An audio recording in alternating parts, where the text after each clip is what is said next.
Now, as I said there, it's time for this week's Outside, and I'm joined by a very special guest. As I said, he'll be a familiar face for many of our GB News audience. He attracted worldwide attention after he came out as a transracial Korean man.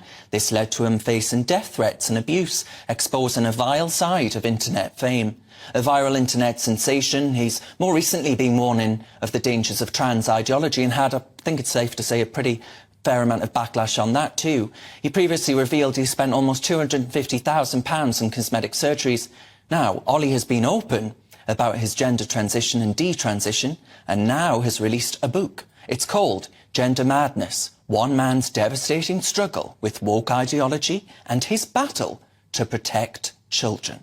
I'm thrilled to say joining me now in the studio is Ollie London. Ollie, thank you very much for coming in. So good to see you finally, Darren. And it's nice to see the book in the flesh as well. I know, here it is. It's finally out. It's just come out in America, so I've just got back from my American tour. Brilliant. I'm very excited for people to read this. But I hear people have already been trying to cancel you over it. Yes, so I've had so many trans activists leaving one-star reviews on book review sites from Amazon to Goodreads and, you know, all the other book retailers. Then I also had some other issues in the US. So my book was meant to be in the biggest bookstore, Barnes & Noble's, which is the equivalent of Waterstones.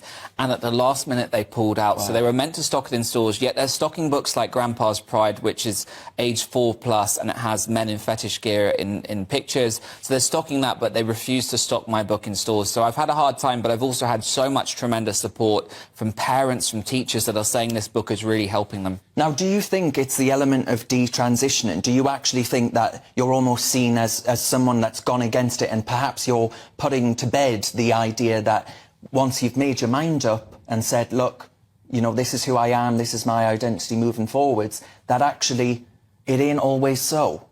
Yeah, I mean, it's going against the narrative, and they really hate that. And that's why I do say this, the new trans activists, they are like a cult, because once you leave that cult, they demonize you, they try to cancel you.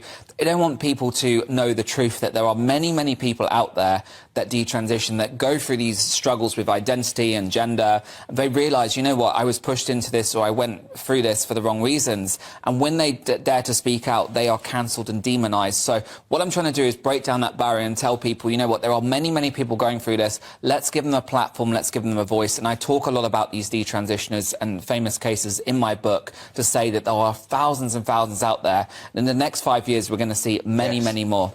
And Ollie, then, who do you think, the whole issue of children, which is of course mentioned in the book extensively, but the whole issue of children, why is there such an obsession within this ideology with focusing, with a laser-like focus on children? And that's the real red flag for many British people. Yeah, that's the issue, because, look, nobody was talking about trans issues a few years ago. It wasn't until these trans activists decided, we want to come for your children, we want to condition your children to believe that they're transgender.